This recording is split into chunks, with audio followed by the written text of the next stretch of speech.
Oh yeah, white.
Give us something now, please.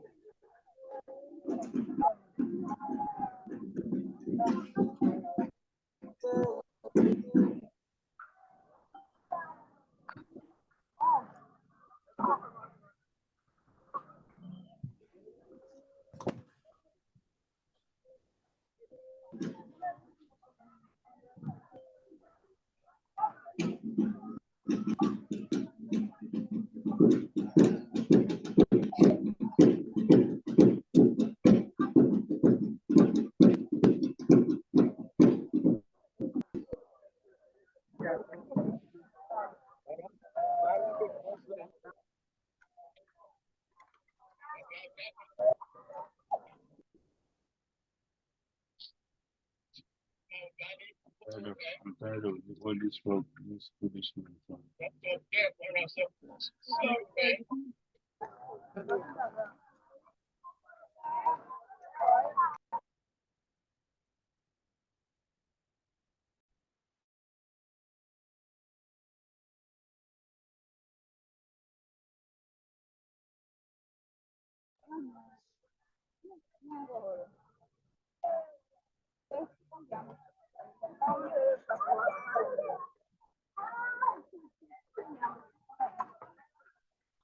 Ra quá là nó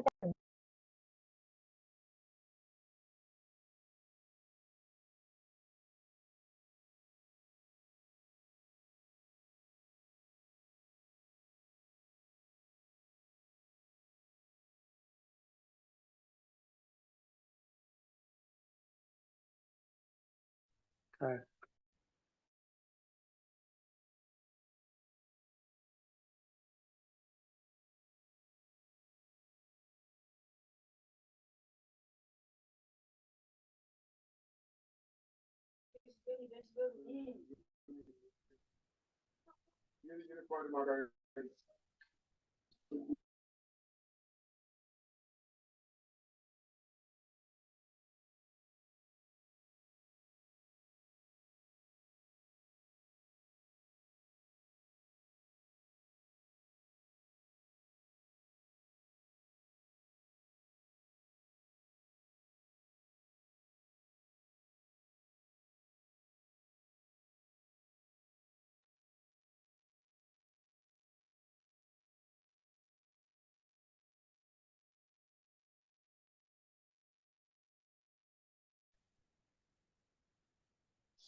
Hello, I welcome you back from break.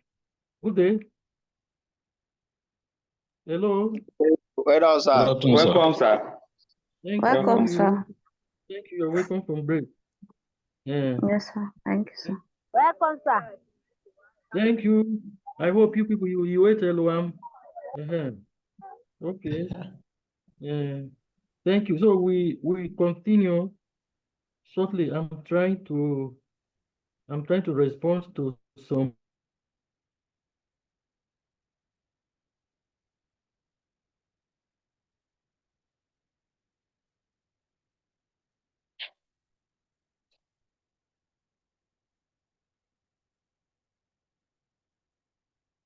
okay.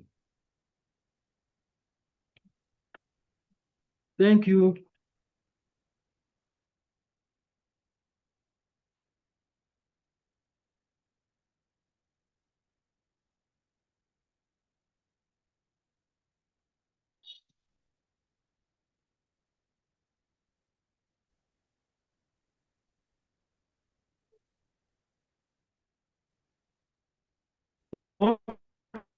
Okay. Hello, everybody. I hope we are together. Hello, sir. Hello, students. Yes, Yes. sir. We are together. Francis, Desmond, Steve, Verem, and the rest. Are we together? Yes, Okay. Yes, So sir. let We me are yes, say sir. the not see my face. We This are is my together. face. Yes, sir.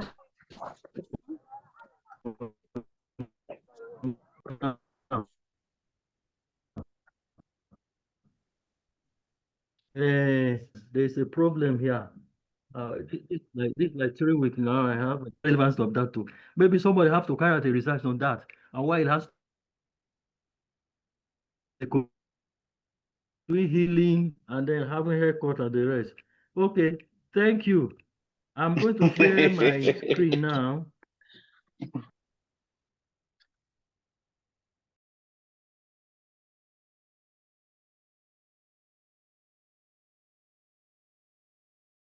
I don't know why this one is still it keep coming up, you know,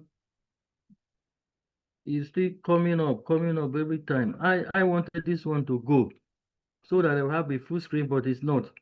It's okay. I hope we can see my screen. Yes, sir. We can see. Okay, it's okay. Good. Before we break, we were talking of experimental and non-experimental research design, you know, and how they differ and the similarities.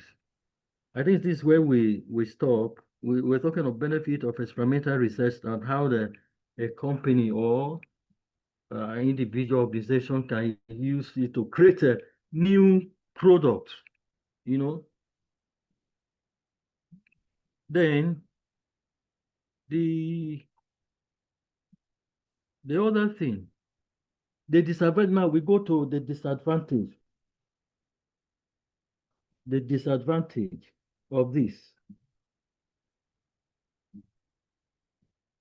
Number one, that experimental research can be very expensive to conduct.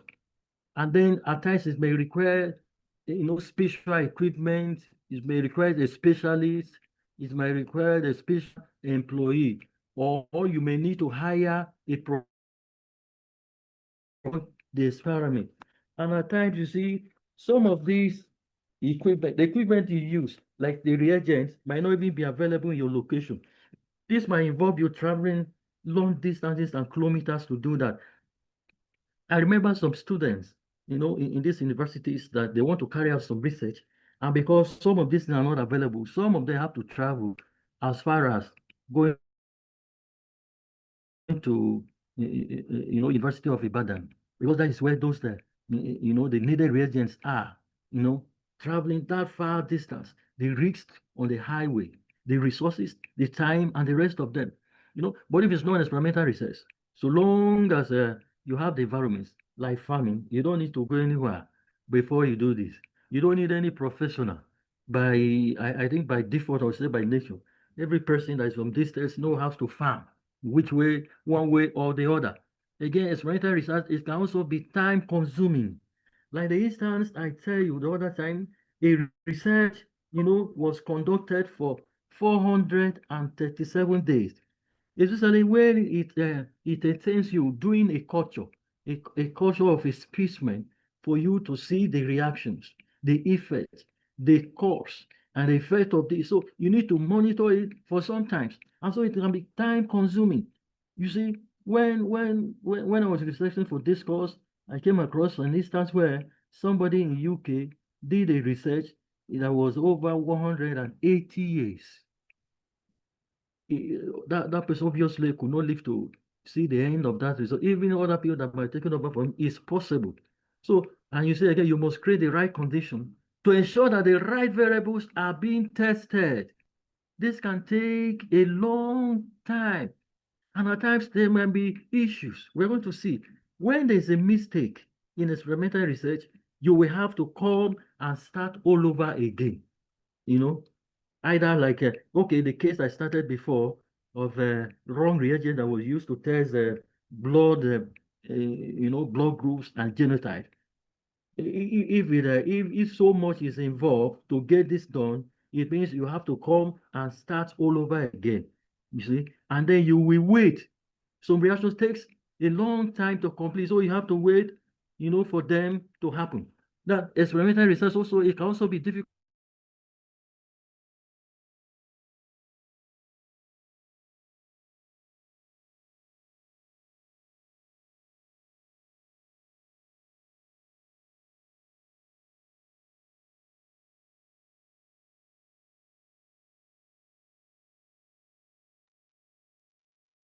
Hello, sir.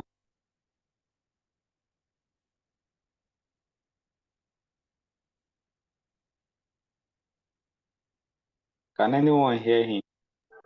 No, I'm not hearing him. No.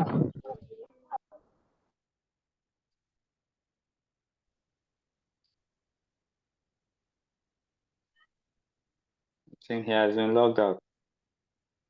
He has gone off.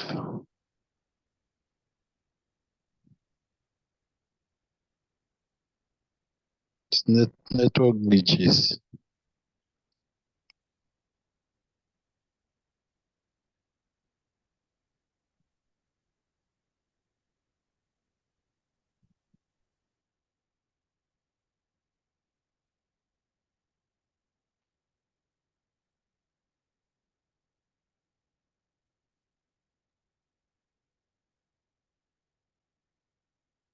Sorry, Excuse me, please. I class. don't know what happened. It's Okay, network that he's is back. disturbing me. It just went, you know, it just went just like that. Sorry. I hope the screen is off. It's network that is misbehaving. Okay. Can you see the screen? Hmm. Your screen is not Hello, class. your slide Not is not yet. on. It's not up yet. Not Are yet. we together? Yes, sir. Yes, sir, we're together, but your screen is not Yes, sir. showing. But the screen is not there. Is it not up? The screen is here is up. Can you see the screen, Terry? No, sir. No, sir, we cannot No, see no, it. no, we can't. No, Yes, we we It's can on see now. There's it. It no. has come Okay, on. that's up now. Can see it now. You can see it here, right? Yes, sir, we can see. Yeah, we can see. Okay, it's something that is interfering. I don't know. It's okay. Now, like what I was saying, you know, that other factors may crop in that you may not have control. And when the right environment is not there, and again, when a mistake is made and the conditions are not right. For instance, when you're conducting a research in a laboratory, you don't know who are your friends. You don't know who are your enemies. In your own sense, you want a good result, but somebody can interfere. How do you know that somebody did not go and dilute the specimen? How do you know that additional variable was not added? And then you're waiting for a result. So there's a limit of the control, especially if it's an open lab where every person, has access to it. So it becomes a challenge. It may lead to inaccurate findings, and then a mistake might happen, and then it becomes a challenge. You know, that is the issue. When it is like that, it becomes what? A problem as far as experimental research is concerned. So it's a disadvantage. There's limited control. What are the benefits of non-experimental research? Number one, it does not require the same financials or what much equipment as in experimental research. You don't need, much, it's not cost involving all that. As in you spending much money, like there's traveling, like somebody that have to travel from here, let's say to Zaria to Big Lab, to for a Big Lab to Lagos to do a test, and the financials or experimental requirement as it happens in experimental research. You can conduct non-experimental research with minimum resources. And so you don't need to create a hypothesis over it in order to conduct it. This means that you don't need a specialist. You don't need somebody, an expertise in that field. So you don't spend money. There are some research that you want to embark on. You send your specimens to an area and they will charge you heavily for you to get the results. So it's a problem. Again, what's the other benefit? You can control than what in experimental research because you don't have to create a control setting. You observe naturally what happens, what in the environment. That is, your worry here now is not about the outside factors influencing the outcome of your research. Unlike the other one. So you don't need to worry over this. That is an advantage. Again, non-experimental research is less risky than experimental research because you don't have to worry about making a mistake. If something goes wrong during the research, you don't have to start the experiment all over again. What happened? You take note of it that this is what that was not done correctly. Then you forge ahead and you know that this has happened. But unlike experimental research, when it's happened like that, that one will influence your result. It gives you what is spurious, what we call spurious result that is not reliable, result that cannot be generalized. That this is actually what happened because of this. So it's an advantage. What are the disadvantages? We said that anything that has an advantage also have a disadvantage. Number one, look at it. It doesn't allow you to test a hypothesis as accurately as experimental research does. This means that you don't really know whether your product, your idea will work in the real world. So it becomes a disadvantage to you as a researcher. And it's a case. So if you do not test, how do you know that this is possible, that this will work? So it is a disadvantage. Non-experimental is also limited by number of variables that are naturally occurring in the environment. You might not be able to find the right data or factors to test what your hypothesis. Now, if you want to test a lot of different variables at once, it is not be possible with experimental research. Then what happens? You must then separate the data in order to find out which factor influence your findings. So it is a big disadvantage. It's a big disadvantage as far as non-experimental research is concerned. This one does not concern this quasi-experimental research. I move to research design. We said I talked about it before, in the course of the preliminary. We said it's a blueprint of a scientific study that include research methodologies, that include the tools, that include the techniques that are used to conduct the research. You choose the research methodology and technique at the start of the research. Every tools, research methodology that you do, it depends on the research methodology that you will use.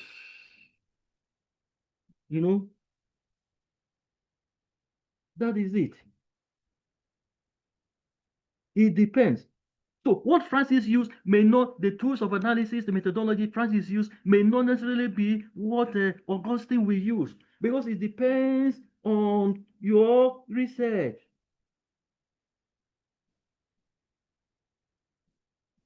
So you choose the research methodology and the technique that you want to use, you know. So it depends on what you want. It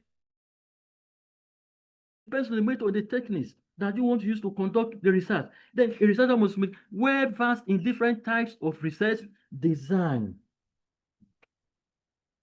A clear understanding of different research design help choose the proper technique, help choose data collection, help choose data analysis technique for the research. You must be well versed in different types of research design. Is it survey design you want? Is it public opinion? Is it the use of observation? Is it focus group discussion that you want? And all of these, what method of data collection you want? What are the data analysis techniques that you want for the research? Why the need for research design? Number one, is reduces what? Inaccuracy. It reduces inaccuracy, because it provides a guide for you that this is what I'm going to do. And so it's like a direction. When you have a direction and you're going to a place, you will not miss a road. So that research design, it reduces inaccuracy. When you have the direction, there's no harm. You will miss a way again. Then it increases efficiency, it increases reliability, it eliminates bias, it eliminates errors that may happen, bias that may happen as a result of sampling method, sample size. I tell you a story. One student was to work, the work involved a sample of a widow.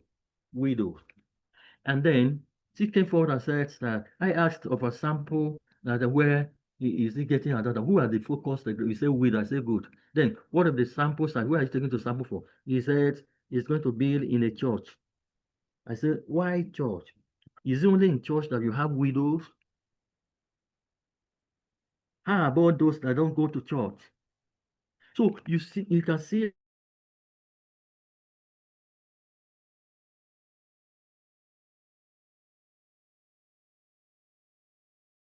So when there's a research design, you have a clear guideline, source bias is eliminated. Errors as a result of sampling may be eliminated. We also have errors as a result of measurement. Okay, this one some of us might not know because you are not a social scientist. There's something we call adoption. Adoption of either improved varieties of a cassava, adoption of improved variety of a yam or maize or so. If I want to measure adoption, can somebody tell me how do I measure adoption?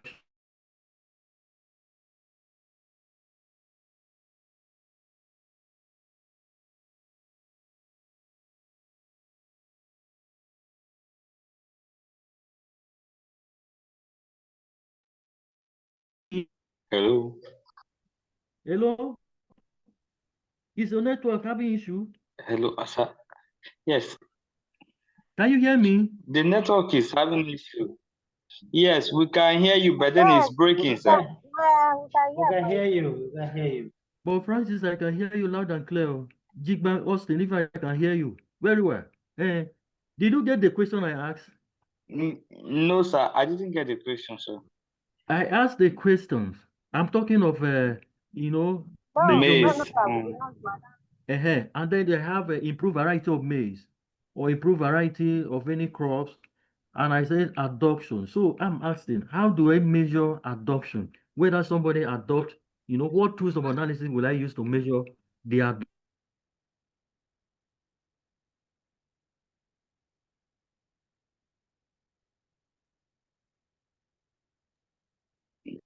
It's going to be descriptive, Of sir. that crop in particular.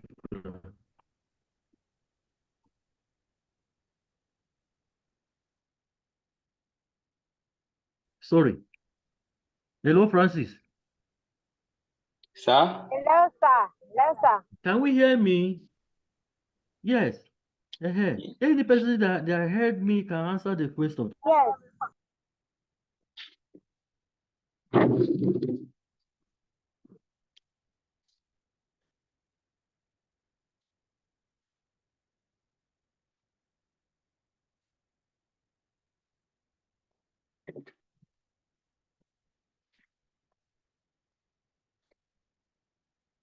Say adoption. Hello? Sorry, I'm in class. Let's talk by 2 o'clock. Hi. Hello, sir.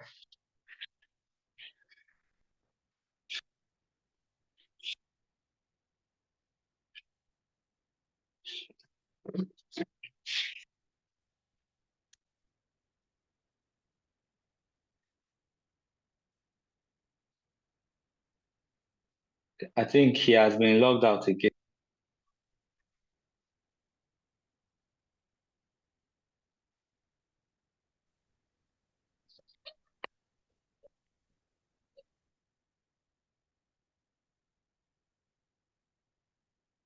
Sorry, it's network that is having that is throwing me up and down. You know, I will have to continue whichever way.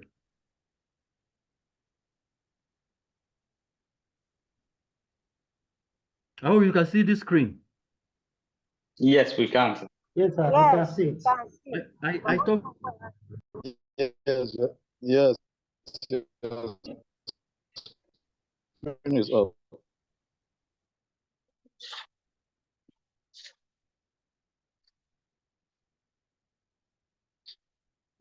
with a dummy. A dummy variable is not a continuous variable.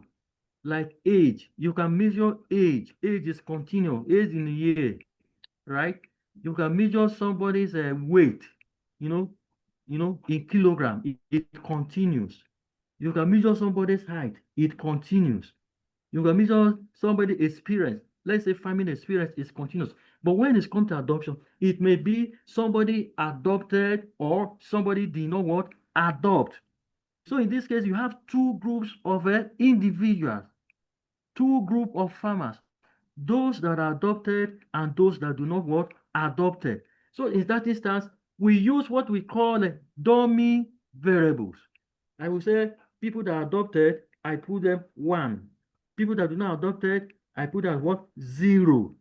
Now, so when it comes to tools of analysis, there is a tool of analysis that we call logit model or probit model, which we call dichotomous. Di mean 2, or binary.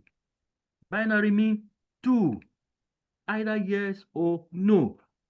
Now, when you go to collect your data, you know that, let's say somebody's sex is either a male or what? Female.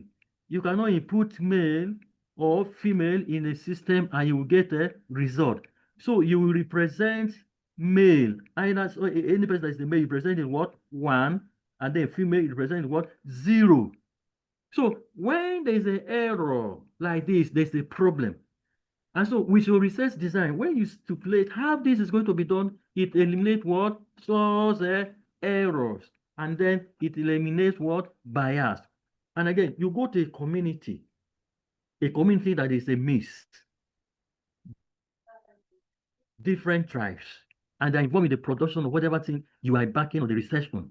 And then you decided to select a particular tribe only to the exclusion of the other tribe.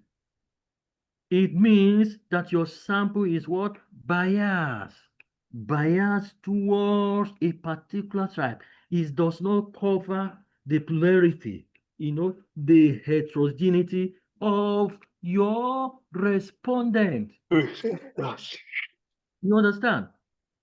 And again, we say it minimizes what? Waste of time. Waste of time. Because when you actually know where you are going, you don't miss your way. You don't miss your way. Because if you are traveling, let's say you are traveling to Abuja from Makodi, and you decided to take the road to Tupo. You get to Tupo. I say, where is Abuja? You miss your way already. The direction say is either you return back here or maybe you have to follow another route now or wait to or wherever place to get there. But with your research design, source waste of time, errors are minimized. Number 9, it helps you in testing what your hypothesis. Number 9, it provides a direction to the research. Direction, guide, steps, what to follow. Again, the need for research design is because it helps you to identify, it helps you to address the problem that may arise during the process of research and what analysis. Now, this takes me to another, topic, which is types of research design. Basically, we have a quantitative and qualitative research design. What are the difference and what does that mean? When we talk of quantitative studies, it's relying on what? Numerical or measurable data.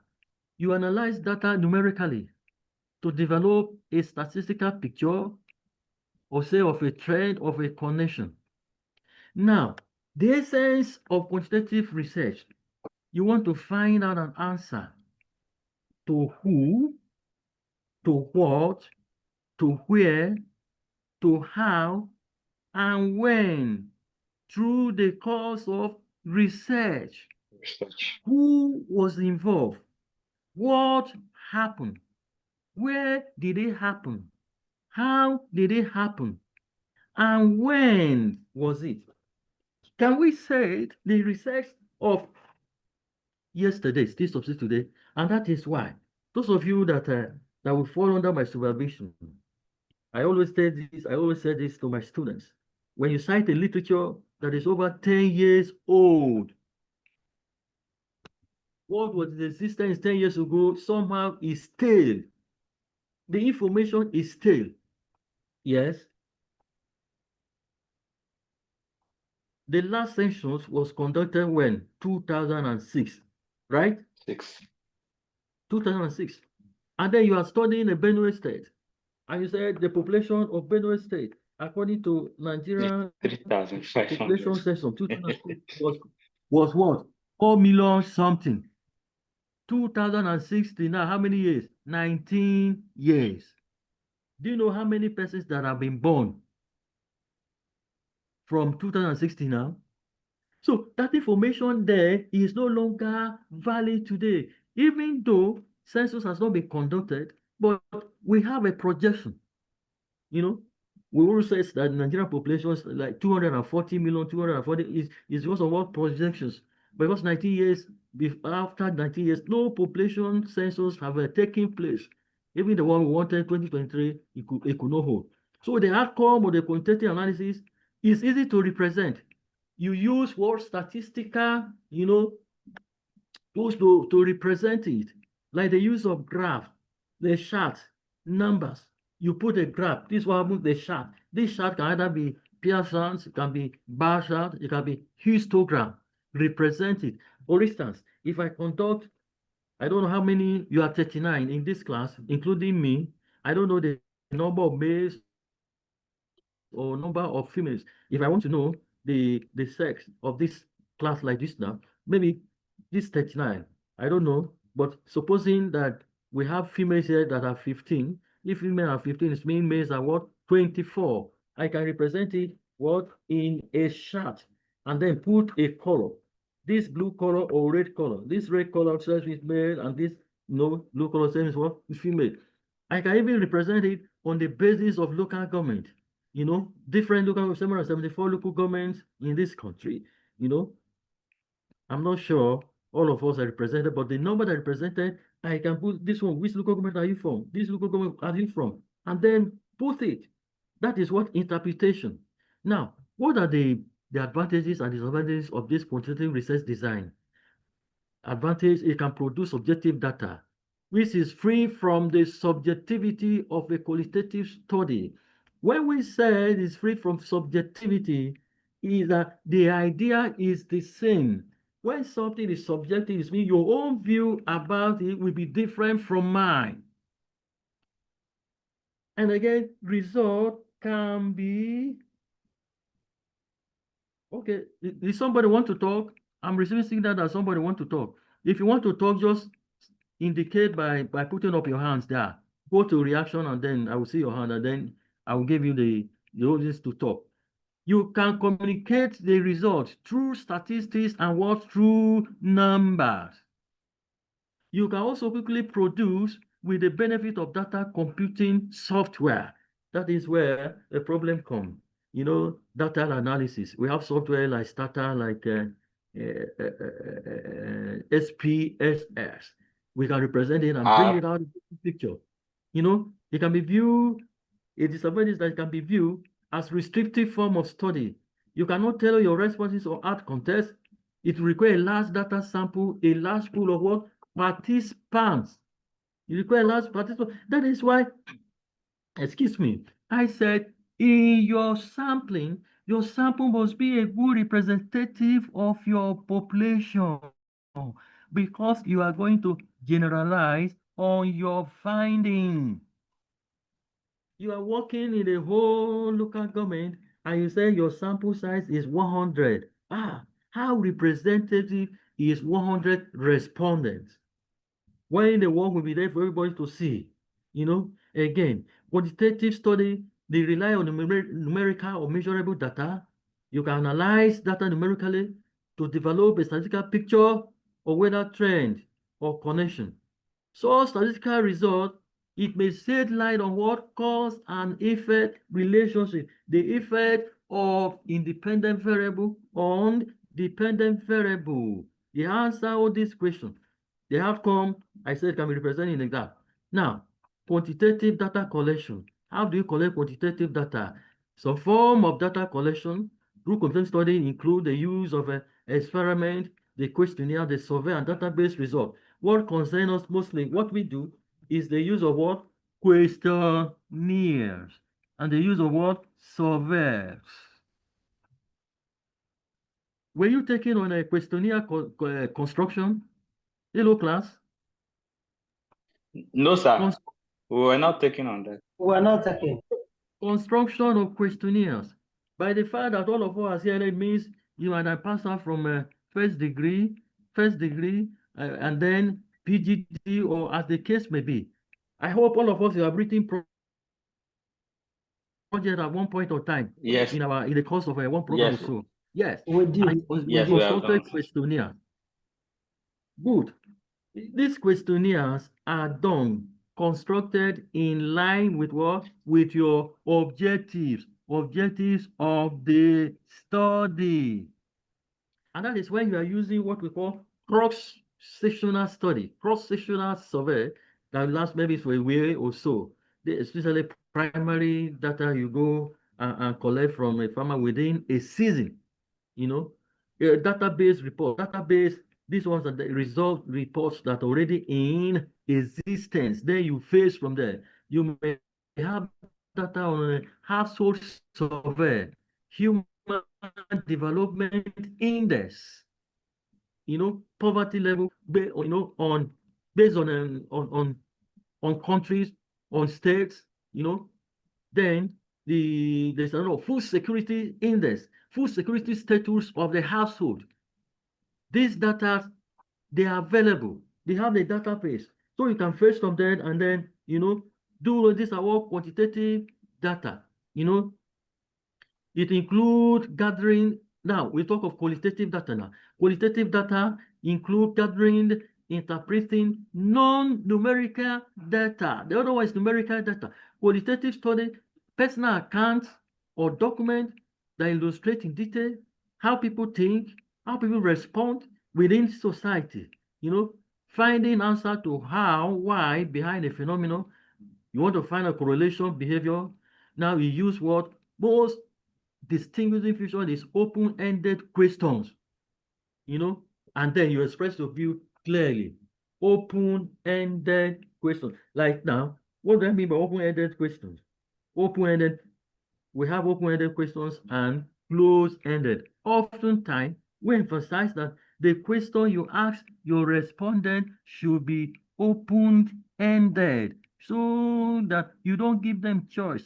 For instance, if I have a questionnaire and I want to know the respondent age, I will ask age, last birthday, I leave it what? Open for that respondent to indicate his or her age. That is what open-ended.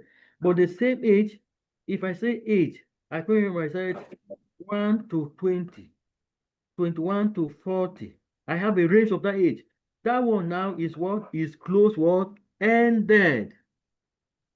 I've restricted the respondent from expressing, you know, what this age will be. So here he has to tick. The danger here is this: why we don't go for, this process is that somebody that is not within that age bracket, what happened? Even if it is farming experience, even if it's the years of study, so that is the problem. Now, it seeks to learn from details of the testimony of those that are studying, which are called what? The informant. Over the course of a study, conclusions are drawn by comparing, evaluating the informant feedbacks and input. What are the pros and the cons? It allows you for creativity. It allows you for varied interpretations, flexibility. The scope of the research project, it can change as more information is gathered. However, the cons is that they are subjective in their result and interpretation.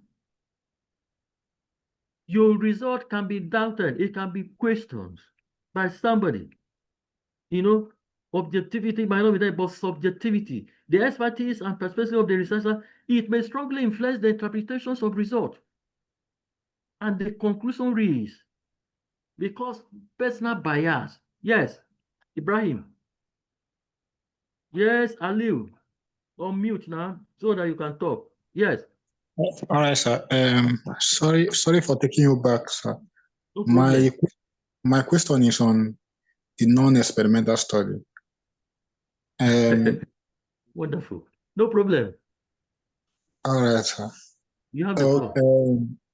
Observational study, like a cross-sectional study where you go to the field and take your data at one point in time. You take a snapshot of your sample. Yes. Now, at the end of the day, you are trying to generate a hypothesis. So in such kind of studies now, is there a need for you to state a hypothesis in your research work?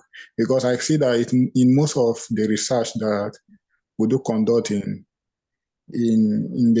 undergraduate and even at master level, they are more of cross-sectional studies. And I see, yes, and I see that most time people state hypotheses. So is there a need to state hypothesis in a cross-sectional study since you are not testing the hypothesis at the end of the day, because it's not an experimental study where you test hypothesis? So what is the need of stating hypothesis in such kind of research? Good. Yes, hypothesis is important, not experimental. Our study mostly is non-experimental.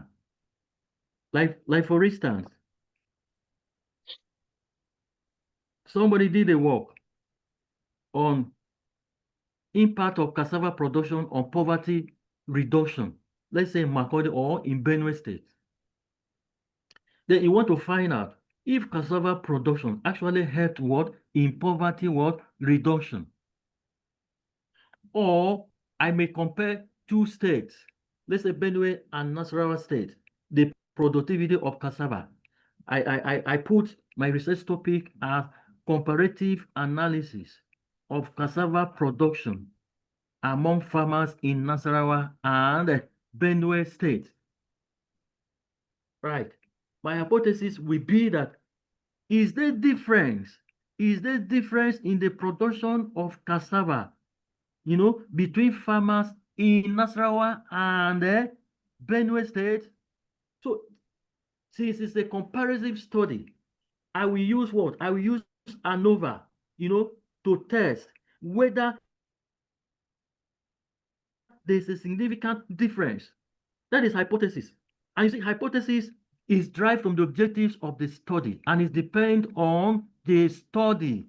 So test to see, because hypothesis is with the use of inferential statistics, you're going to generalize whether indeed there is a difference in the production, in the productivity in these two states, or one local government or the other. It doesn't necessarily mean that it has to be experimental study before you do this. Even in our own research, there is a social science, that is social research. We conduct a hypothesis. Like the other one I said, that this person did the work on cassava production and poverty reduction. I will frame a hypothesis that cassava production has no significant effect on what? Poverty reduction. At the end of the day, my findings will tell me, you test hypothesis at what? 95% confidence interval. And that will tell you whether it is significant, whether the calculated value is greater or lower than the tabulated value. It is on that basis you can accept or reject the hypothesis, reject or accept no hypothesis, or accept or reject the alternative hypothesis. It doesn't necessarily mean that it has to be experimental research. Even this one, the one you are going to conduct, I don't know your research topic or what your mind is thinking towards, but know that the objectives you are going to draw, certainly your work, there will be a need for you to test the hypothesis of the objectives that you frame. The point here is this, that it's not all objectives that will be tested. You see some students, they will have up to 5 objectives, and then they will frame some kind of hypothesis that have no even directions. Because I have 5 objectives, so my hypothesis must be 5. No, your hypothesis must be testable. Yes.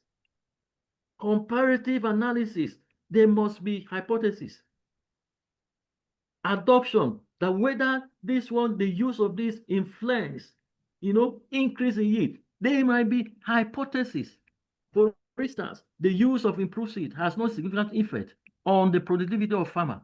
So I will test farmer that uses that, how has he improved their yield or their productivity? Is a hypothesis. And again, in impact study, let me say this here. Okay, it was in PGD class, I said. When you are conducting an impact study, maybe there's an intervention on of a program by federal government. Take, for instance, we have school feeding programs, right?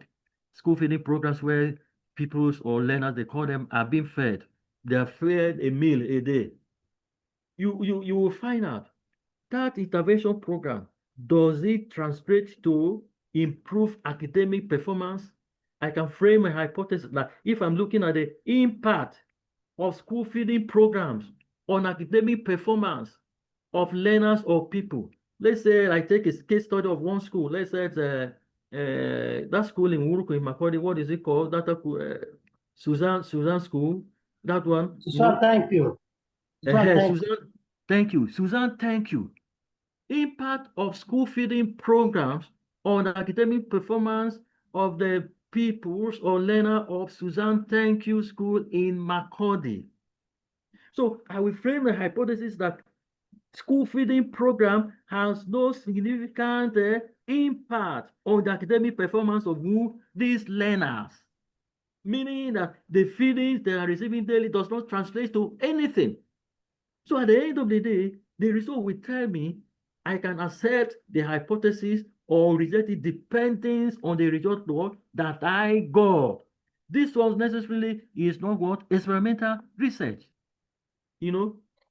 But then the hypothesis is there. Are you okay, Aliu? Yes, sir. That means from this your explanation, if I can get you correctly, it means that we do test of hypothesis basically for those bivariate and multivariable objectives. Yes. That is those objectives that will conduct an inferential statistic. Yes. Particularly on. Okay. As for the descriptive statistics, those ones there will not be need for test of hypothesis. Descriptive statistics, you don't need test of hypothesis now. Like now, if I want to look at the socioeconomic characteristics of a farm, what hypothesis will I test? There must be relationship before you test. There must be relationship. There must be relationship between the variable in question that you are going to test. But you All see, right, sir. also, like now, in other way, it doesn't end there. I can also test, even using socioeconomic characteristics. You know, you analyze socioeconomic characteristics with descriptive statistics. But I can also say that socioeconomic characteristics of farmers do not have any influence on cassava production. Like, what am I saying? And I said, you know, when you talk of socioeconomic characteristics, you talk of sex of a responder of a farmer, you talk of age, you talk of farming experience, you talk of education. So I want to test whether this one has effect on what? On cassava production. And this one I will use what? F statistics. F statistics will tell me whether there's a significant difference. Yes, that is it. But any tools of analysis with descriptive statistics, you don't, you know, you cannot use the hypothesis listing. It's inferential. Normally, we rely, you use inferential statistics for what? Test of what? Hypothesis. All right, sir. Thank you Are very you much. are you learning class? Some of us, these things they are somehow new depending on our background. I know Ali is good in statistics also, maybe in econometrics. That is why he's bringing this experience, which is okay. Ali, you can put your hand down and said you still All right. have another question. Okay. Thank you, sir. Thank you. Thank you. Thank you. What are the pros and cons? It allows for creativity, varied interpretation, flexibility, the scope. I think I've talked about this one. You know, what are the pros and cons? It tests a smaller sample size because of the cost and effort. What are the source of qualitative data like interviews, focus group, documents, personal accounts or paper, cultural records, and what? Observation. Now, we're going to compare quantitative and a qualitative research design. Both of them, they seek to find patterns in the data they collect, you know, and pertain to every relationship between elements. They are instrumental in support of existing theories and developing new ones. Ultimately, as a researcher, determine which kinds of research best serve the goals of the study.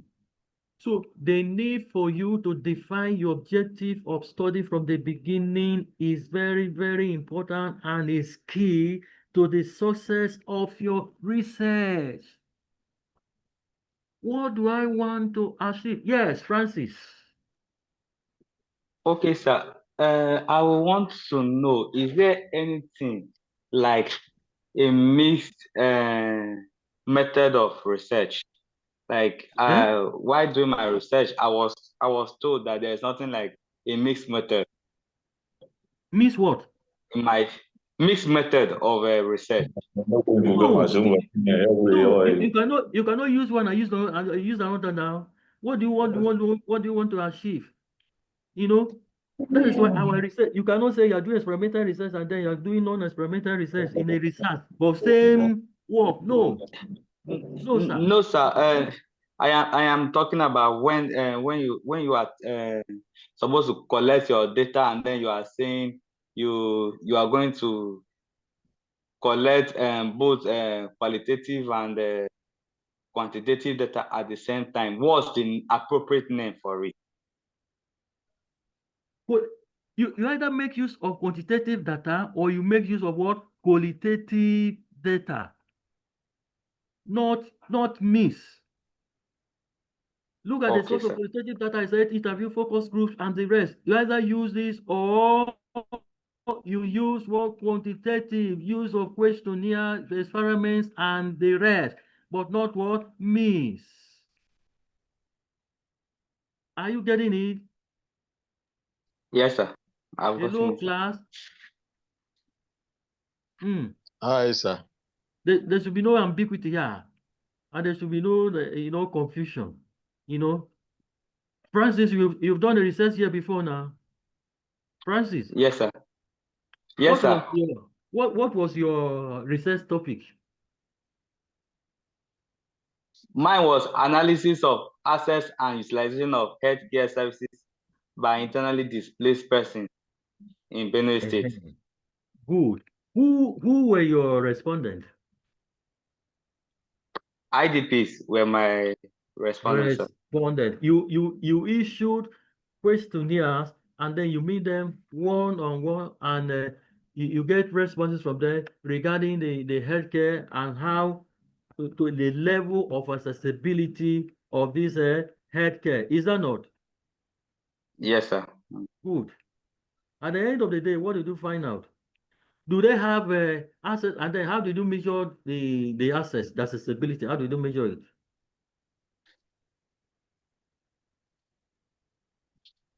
Hello, sir. Yes, I say accessibility. The access to this healthcare, how was it measured? Okay, there were some variables that were set, and then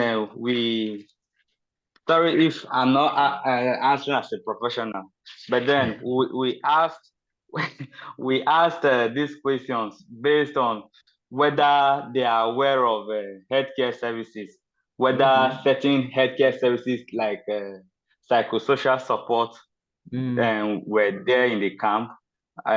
Questions were also asked on whether they are aware of reproductive health, maternal, postnatal, and antenatal healthcare.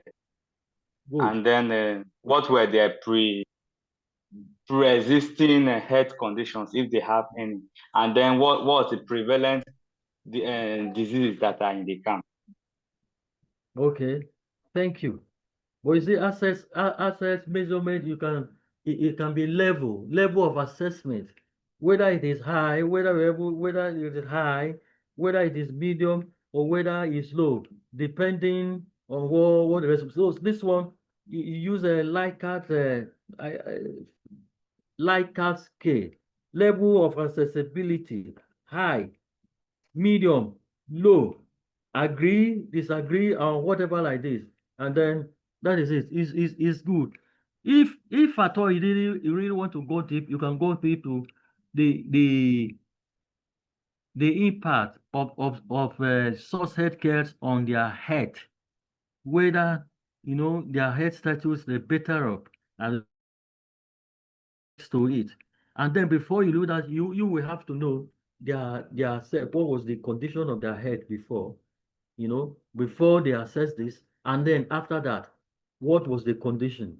Are they better off? Do they remain where they were? Or are they say no change?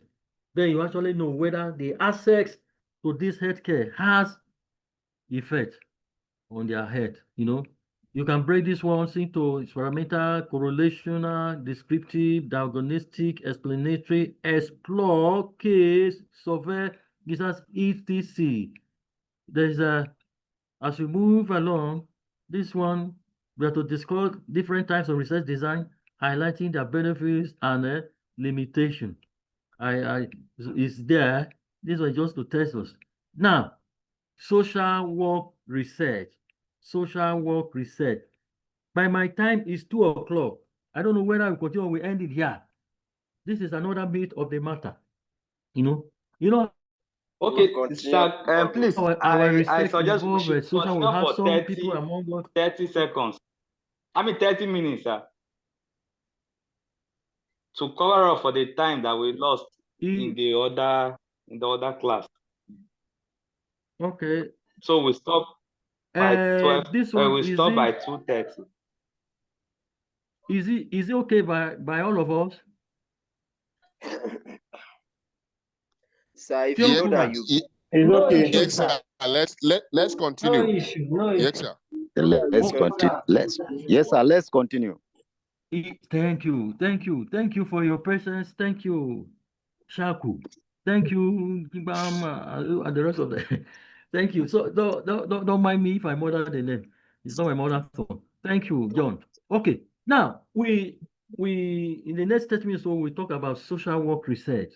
Like I said, that some of us we are social worker, a professional in that field, is dedicated to helping individuals to help farmers, to help community, to improve their well-being, to overcome challenges in their lives and the rest of them. So when we talk of social work research, we say it's a systemic process. The aim is to understand and also to improve social work practices, to improve policies, and also outcomes. This we did by doing what? Investigating social issues, the need of the clients, the need of the communities, the needs of the IDP, the needs of the vulnerables, and then come out with what effective interventions and policies that are related to social work.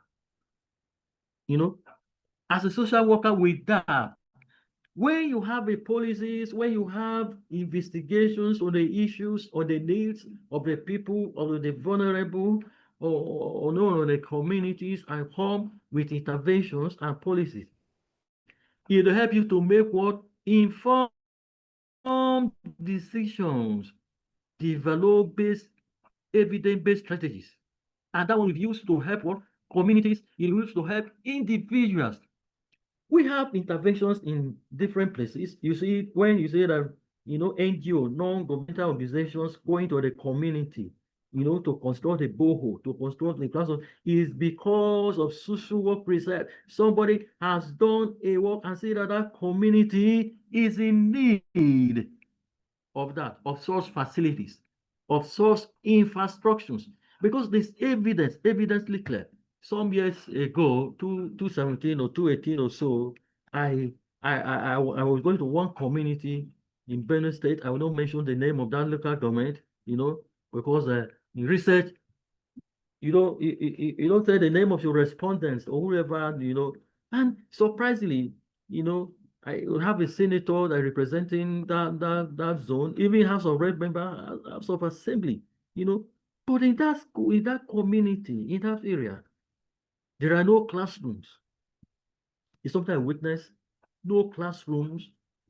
The pupils or the learners, as they are called, they were sitting under trees, receiving lessons.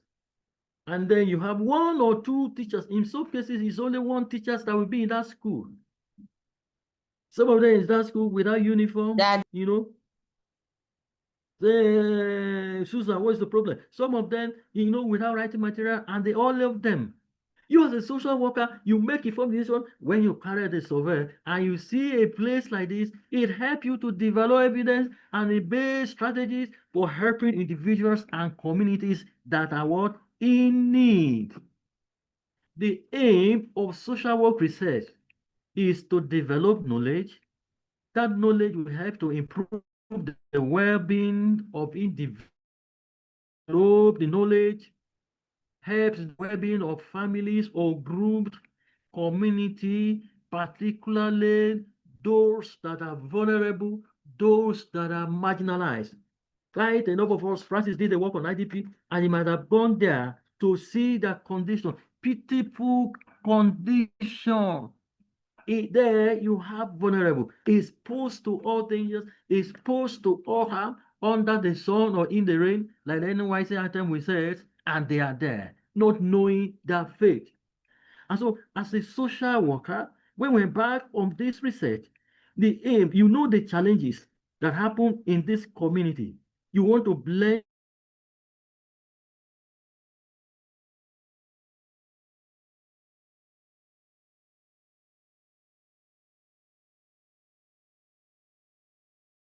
that are vulnerable, individuals that are marginalized, individuals that are relegated, that are forgotten.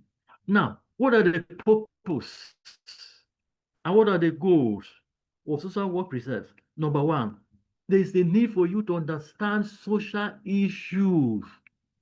Understand social work research explores the root causes of social problems. What is the cause of poverty in the land?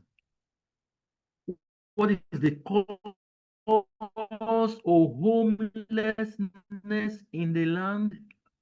Why do we have discrimination in a society? Now, If you take a case study, here in Makurdi, so part of Makurdi, you have a lot of youth that are into substance abuse, drug addicts, drug abuse. There are a lot of them. People are homeless today. You have people in IDP camps, social problems, poverty. You sit down and explore what are the causes of this. Why are people homeless? Is it because of insecurity today in the country? I don't know where area that is safe. Attacks upon attacks, attacks upon attack upon attack. So as a social worker, you want to find out what is the cause of all this? Why this? Why this? Why is there poverty in the land? Is it because of bad leadership? Is it because our resources are not okay? Okay, why discriminations? Why marginalization? So you have to understand social issues in the society. People take up to crime. They say it's because of lack of job. People that are into these terrorists in the far north today, Boko Haram, they say it's because of neglect and war of this that are neglected. That people are leaders. But then, is that a solution? Okay, now all the regions of this country, I think they have a development, agency now. You have Northeast Development Commission, Southeast Development, Middle Belt, and all of them. So with that, does it even solve the problem? What are the purpose and goals of social work research? Number one. Number two, we have to evaluate what? Intervention. Evaluating interventions. Researchers, you assess the effectiveness of social work programs, intervention to determine which strategies are most successful in achieving what? Desired outcomes. Now, people that are in IDP camps, what do we do? Do we continue to remain there forever? You can do a research. What is actually the problem? No, we know the remote and immediate cause of this now is crisis, premised on a herdsman's attack and so. Then you see that. What is actually the problem? What do these people want? Of course, it's a guerrilla war where you don't even know the enemy. They come and attack and go. Then what will be the permanent solution? Before this lesson today, I saw a video. That video has gone viral. It was one Fulani boy, and that is like above a bit 20 years ago. The video has been circulating around that they are not going anywhere. That the solution to this problem is what? Dialogue. That they should call people to dialogue together. That some of them, they were born and brought up in this state, in Benue State. And then where will they go? So any strategies, any intervention that is coming as a social worker, you need to know how effective that program is. Then what will be the strategies for us to have the most successful and a desired outcome, purpose and goal? Number next is to improve our practice. The finding from research, it will involve the social work practice by providing what? Evidence-based strategies, provide tools and approaches. I had a story, improving practice. I had a story of a community, name of the location, and that community, withheld by me. And what happened? That community, they lack water supply, lack water. There was no good water. And then there was a survey investigations, and they come like this, what the community need.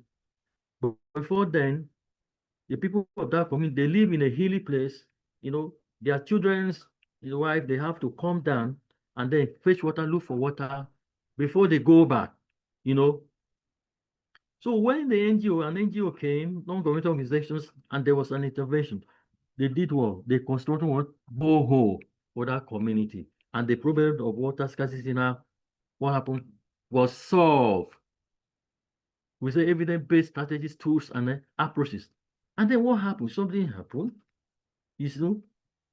because the rural nations of that place and where they live, there was a problem. What was the problem? Since the borehole, was constructed, The children, they don't go down the hill again to fresh water again. And the parents, the wife and the husband, is the time that the children go out, that they have time for themselves to make up and do whatever they want to do. But now that the borehole is here, located in the community, children don't go anywhere again. So it became what? A challenge. But it was actually a good initiative, a good thought by that organization, to provide what? A relief, to provide what? Interventions in a way and manner that is. What is the other purpose? Is to advance social what? Justice. To advance social justice.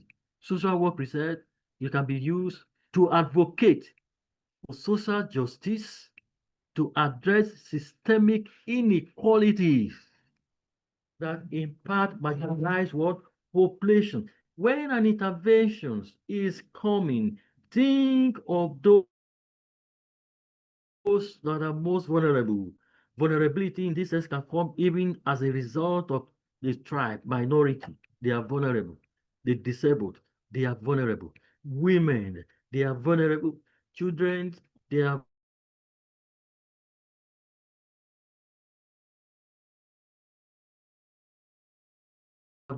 vulnerable. The age bearers, they are vulnerable. People that are disabled in one way or the other. Vulnerability might not necessarily, might not necessarily be that somebody, is paralyzed, is physically impaired, you have hearing problems also. Even poverty can make somebody to be vulnerable. Poverty can make somebody health-wise, somebody can be vulnerable on that. They become vulnerable and become marginalized. Inequalities in a society, we have the high and the low, the upper and the lower class, and the gap keep widening by day. Available statistics shows that 95% of Nigerian wealth is in the hands of 5% population. Why the remaining 95 population of Nigeria, they are struggling, scrabbling for the remaining 5% wealth. You and I belongs to that group. That is social injustice in the land. The purpose of why it is important is that it helps contribute to the body of knowledge in social work. It helps to develop. It helps to refine theories. It helps to refine practices, contributing to the body of knowledge. Knowledge is built. You have information about these people. It promotes social change, promote cohesion, promote empowerment of people. You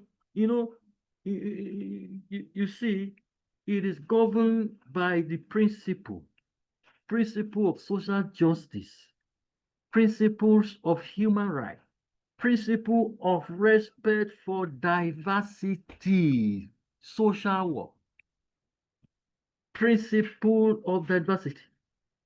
A person that is a social worker, your work is to counsel.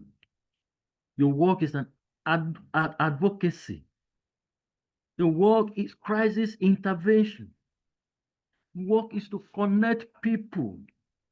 You formulate policies. What are the methods and techniques?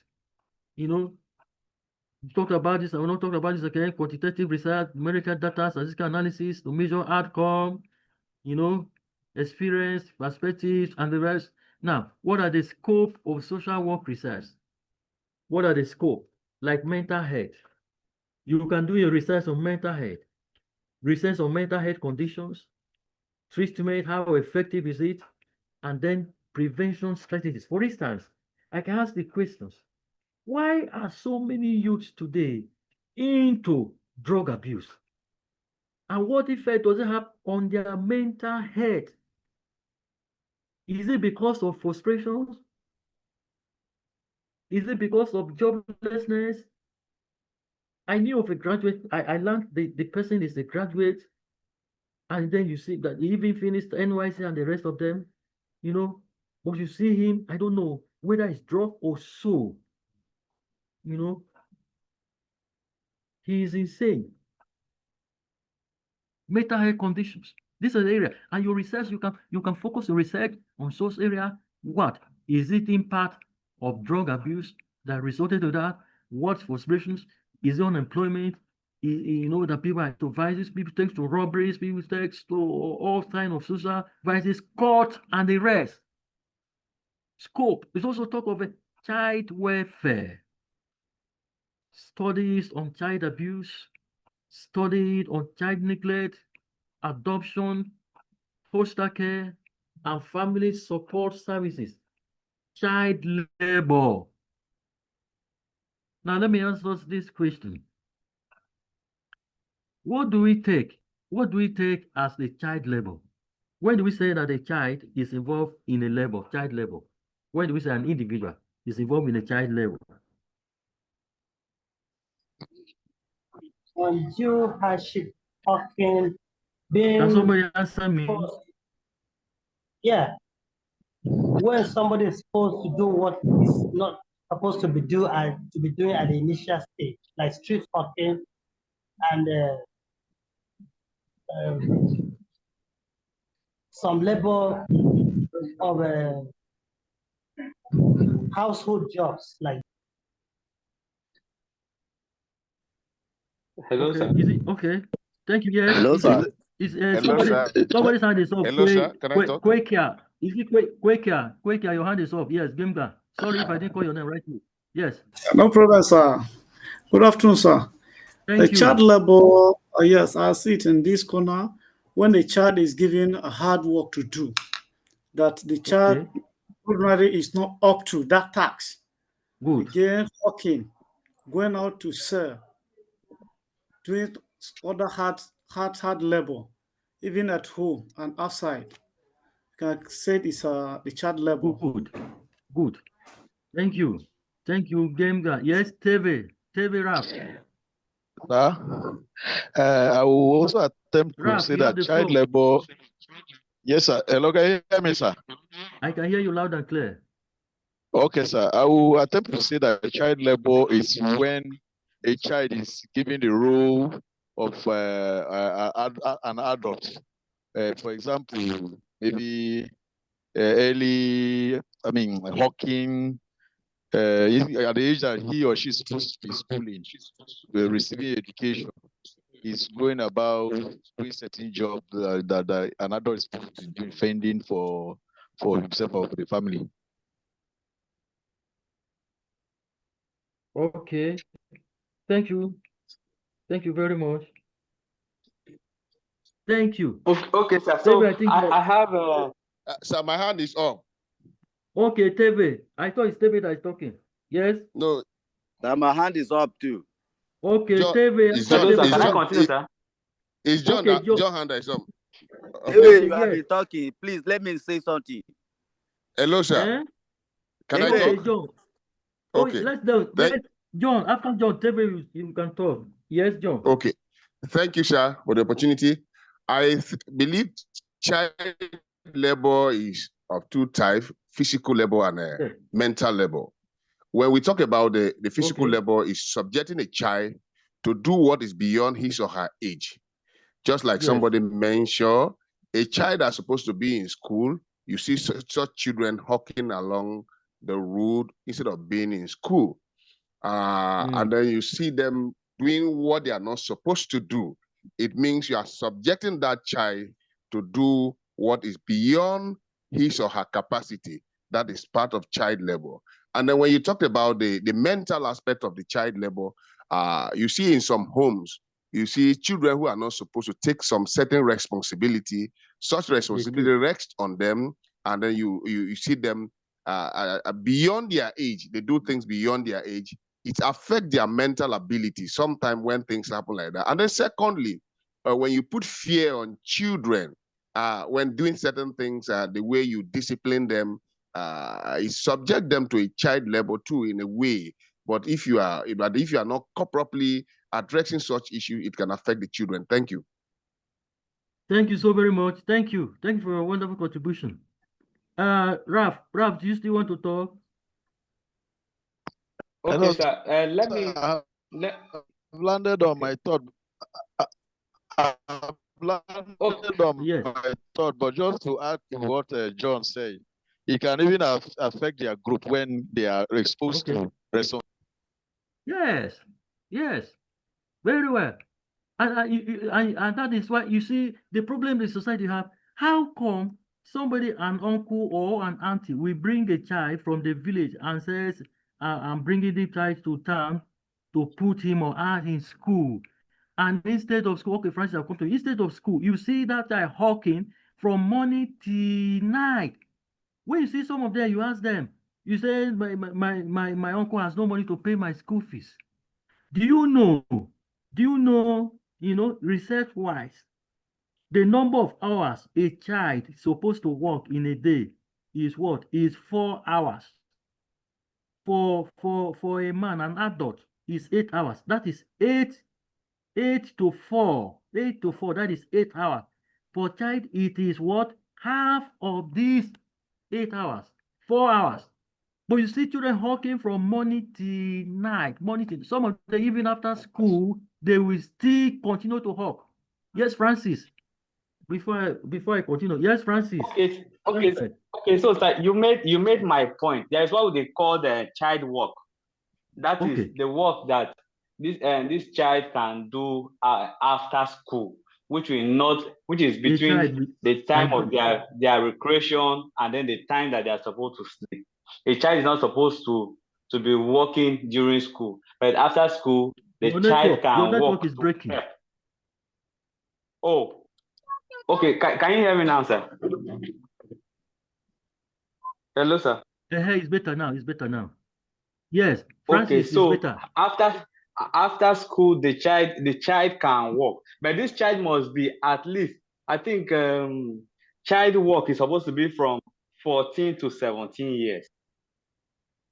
If you are less than 14 years, you are not supposed to even engage in child work. But then anybody less than 14 years is child abuse. I mean, it's child labor. Sorry, that was the point I wanted to make. The rest of it is correct. Thank you. Hello, sir. Yes, Raphael. It's Chagu, sir. Okay, Chagu, your hand is not. Okay, yes, Chagu. Sir, I want to bring this into our mind. Okay. There is this issue of apprenticeship where very young people, young children are brought to learn certain trades and maybe mechanics, because I see a lot of mechanics workshops where there are underage teenagers, very little children that are brought to learn this work. Oh no! So sometimes I am confused whether maybe I should categorize that as a child labor. So what's your take about this? It's child labor. It's child labor. It's child labor. It's child labor. How old are they? And then they will be there from morning till what time? Yes, sir. Hours that the child is supposed to work should be 4 hours. 4 hours in a day. Half of that of adult. But these people, this one that you say mechanic. That permits me just to give this instance to. Hello, sir. Hello, sir. Hello, sir. Just permit me to give this instance so that we'll fall down on this topic, sir.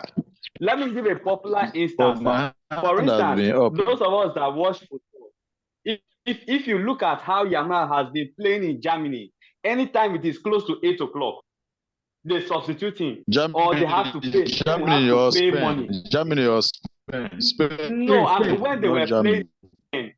I'm talking about the rules. For instance, in Germany, hear my point, sir. So what they do is Spain will now substitute him before it is 8 o'clock, or they pay a fee for going against the rules because he's less than 18. So for him to play around 8 o'clock, it means they're engaging him in child labor. So that's that. Thank you. Thank you. Ralph, hello, sir. Your hand. Hello, sir. Okay, sir. Yes, my hand is up. Size Chagu that is talking. My hand is up, Chagu. Hello, sir. If you want to talk, let me see your hand. Table hands. Yes, my hand is up, sir. Your hand is not. Oh yeah, make your point briefly because it's almost 2:30. Make your point briefly. Okay. Let me come in. I've been thinking that this issue of child labor is it has a two-way. It has two sides to be looked at. No. There are some other activities that children underage do that they pay them. So I have been thinking that maybe that is not child labor because they are paid for what they do. No. And the other aspect is, hello, sir. Hello, sir. Child labor. The other it's also aspect child labor, even they are paid. Even if the other aspect is those ones that are forced to do what adults should do without any compensation or payment for. That is what maybe generally I've been looking at that as child labor. But for those whether you are engaged for payment or not, too. whether you are engaged, there is trafficking as well. So let's not miss a point. Willingly or not, and you are below the age, it means you are a child doing a child labor.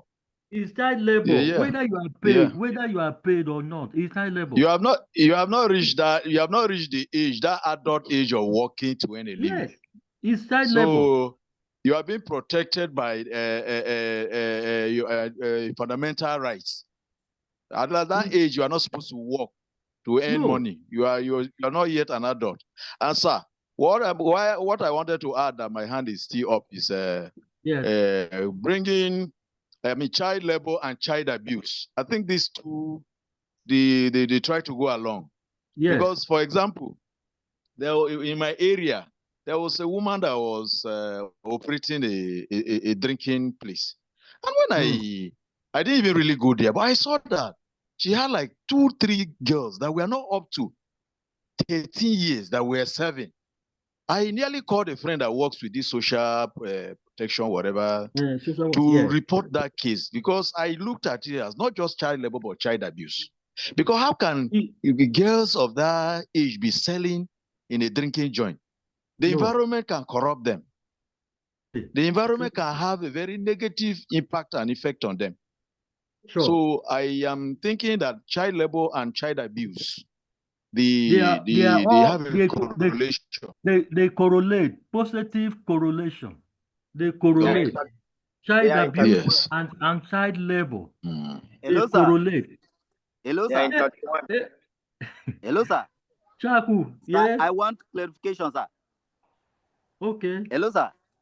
I'm hearing you. I don't know whether maybe there's a law guiding the age for children to be enrolled into apprenticeship. I don't know. If there is, then you let us know, so that, because I'm confused. That's why I'm asking. Yes. There's a Child Right Act. Child Right Act of Nigeria. That right specified all this. But you know, even Benue State, they have not adopted that Child Right Act. Quite a number of states in Nigeria, they've not adopted that right. There's an act that prohibits Nigeria generally. That prohibits some states they say they adopted it, that prohibit a child below certain age of engaging in certain level. They are protected by that right. Yes. It's just that most states, after here you can Google it, Child Right and see the state that adopted it and those that did not. Benue State is one of the states that did not adopt that Child Right Act. It clearly protects the right of the child, what the child will engage on, how we will work, what kind of things they will do, and even if the child is being paid, and it's not up to that age, it's an abuse and it's what child labor. I think it's 2:30. We have to end it here. Let me stop sharing.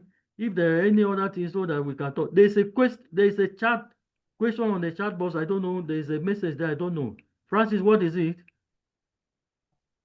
Let me stop sharing. I can read what is on the chat box. I think people are just contributing to the lecture on chat. Okay. It's okay. It's okay. It's okay. Fine. It's okay. Yeah, Rosemary. may I have, sorry. Rosemary. May I have a question? Sorry. Rosemary. May I have a question? Sorry. May I have a question? Sorry. May I have a question? Sorry. May I have a question? Sorry. Sir, it's David Raff that is talking. Okay. Sir, may I have your attention, please? Yeah, you are my there's a mix-up, and I just want to use this opportunity for clarity from you. Okay. You are my co-project supervisor, and from the timetable that I picked your number, it seems the number, whether they are the ones that put a wrong number there. I picked it and discovered that it's I saved it as your number, but I don't think it's yours, because the lecturer that Deborah Annie that took us this past 3 days, I discovered that it's her number, and I picked it from the timetable, whether it's from the. Okay, maybe but what's the name? The name that is there. Whose name is there? Sir. It's your name that is there. Okay, then my number is here now. Sir, on the timetable, they swap the lining. Deborah, your email is down, the Deborah on is up within the name, and the number size is flipped. Yours is down. Yours ends with 27. Yes. And Deborah ends with 30. Okay. So let him check. Yours ends with 27. Yes, exactly. Yes. It's okay. So Deborah, they swap it like that. Okay. So please check. Okay. Please, okay, I will check again. That was a mistake from them. You can check. Okay. One of my mates too saved your number as your number. Somebody still want to talk? Is it game? Sir. Still want to talk? Yes, sir. I need the clarification, sir, concerning the number of hours a child supposed to work. Sir, you said it's 4, and 4 hours. 4 hours. My question 4 goes hours like, in a day. Yes, sir. What of some schools that the child will go to school 6 something or 7 and close by 3? Is it advisable? Good. No. Where is this idea of lesson where parents hand over their children to other people to take? They are running away from their responsibility. You ask yourself, after the child might have returned from school, let's say 4:30 p.m., what time has that child for himself or herself to rest? Before night. Meanwhile, as he's coming back with assignments still. That is, assignment has to be solved. Before you know it, it is night, and then they sleep. Following morning, 5:30, 6 a.m., the tide is up again. You know, even the whites that we borrow this education from, that we are studying, it's not done like that there. They have time for leisure. Sorry, sir. Let me add to it that these private schools. Hello? Sir? Let's stop the recording. If not, the megabyte will be excessive. This one is after discussion. You can stop the recording. Okay, it should be stopped. So that we can discuss before. Okay. I was trying to add to what you were saying. Just say. Is it my friend John? Your friend John. Okay, John. John, can I come before you? Yes, go ahead. I was just trying to add to what the doc was saying, that these private schools, I don't think what the question the last speaker asked, it's not about the law. I think these private schools are the ones that are coming up with these policies, all in the name of maybe this idea of profit making and or what have you. Because for me too, I am always against that. You don't keep a child from school from morning till the learning. The other aspect of learning will even be defeated, because the child might get tired, will lose concentration and all of that. So that's my contribution. Thank you. Thank you. Sir, can I add a little? I want to make an example. I believe generally, if you look at the educational curriculum in Nigeria, to me, I believe something is wrong with it generally. We need to restructure our educational curriculum, starting from primary school. In advanced content, not let me never use advanced content. I was privileged to visit Ghana, Accra to be precise. I saw something in that country they are adopting right now. you discover the child going to primary school, they are tailoring the children after 6 years. They are tailoring them to a particular place.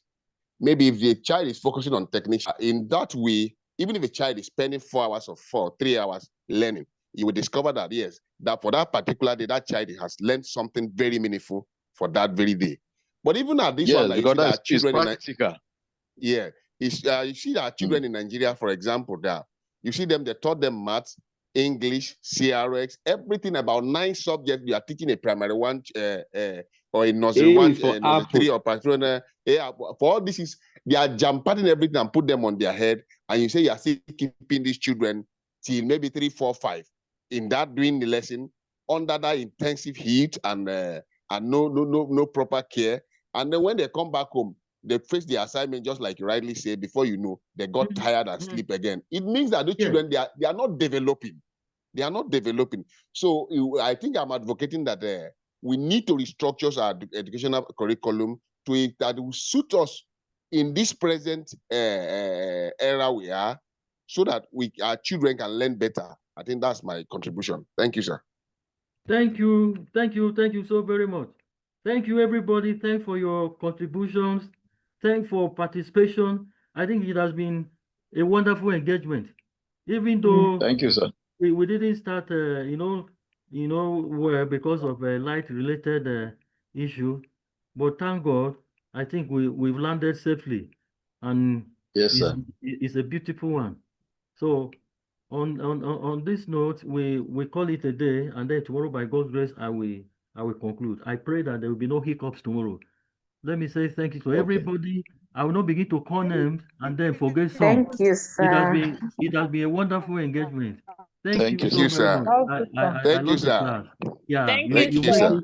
You make it lively, and it was very okay. Thank you. Thank you, sir. Thank you. And then let me say good night. Thank you. Yeah. Have a blessed day, sir. You too, all of you. Thank you. Thank you.